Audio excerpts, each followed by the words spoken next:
So I'm out here in Griffis Sculpture Park, which is a pretty cool place. If you like checking out some weird spider sculptures and some other things, this is a pretty cool place to go. It's about an hour south of Buffalo in the South Towns here in the hills, which is pretty nice. So yeah, I'm gonna check it out. It's I guess there's like 250 sculptures over 450 acres. So I'll go and look around and try to look up some history and things. And so let's go and check it out.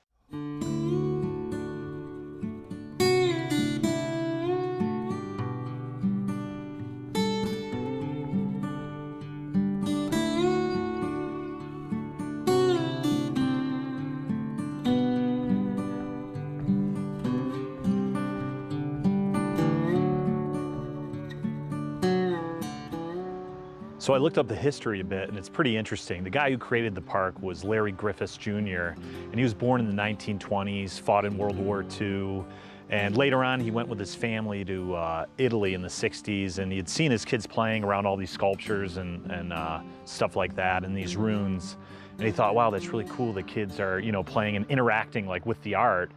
And so he had the idea when he came back to New York to set up a bunch of, you know, sculptures in a wide open area. So in the late 60s, he bought that property and began working on that. And he also opened the Essex Art Center downtown and transferred that into like a place where artists and musicians could play in the late 60s and stuff like that. And it's still there today. So it's pretty cool. He really advocated a lot for the local artists and stuff like that, because of course, places like the Albright Knox Art Gallery and places like that, you know, would obviously want to have like, you know, the big international type artists on display, and he fought to have like the local artists displayed in some of these kinds of places.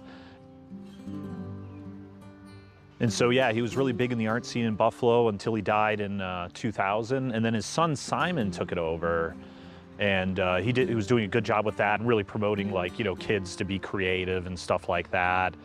And unfortunately, he died in Zoar Valley, I think around 2010, which I actually didn't know about that until I read about it recently. But that day I went out to this Zoar Valley bar and restaurant, and I mentioned to the lady that I'd just come from Griffis Park, and she said, oh yeah, the guy died in Zoar Valley, which is where I was going. And I was like, wow, what a shock, you know, what a shame.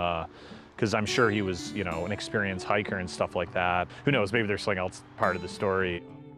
But anyway, yeah, it's a really cool park. You've got two sections. When you first come in from the north, there's one in the northeast that's a little bit smaller, and you can see most of that area in about 15 minutes or so.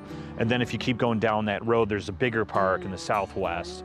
And there you could walk around for, I don't know, I mean, I guess I was there 2 or 3 hours walking around. So it's not just like a one path to see everything. You kind of got to zigzag back and forth, up and down to kind of see everything. But it's definitely worth it. You know, if you like hiking anyway, it's a good way to see all kinds of like cool sculptures and things like that. And they're also made by tons of different people. It's not just by him. He's got, I don't know, dozens of different artists from around the world who also made these different sculptures and stuff like that. And there's also a stage there in an open area where like they have musicians and little festivals and stuff. I think there's one coming up in either July or August. And they have some kind of like light festival or something like that with sculptures. So they have a few events from time to time, and I think a really cool spot. I mean, it's only an hour south of Buffalo, so if you're in that area, you can check that out. And Zoar Valley is only about a half hour from there. So I would advise actually seeing both if you have time to do that in a day.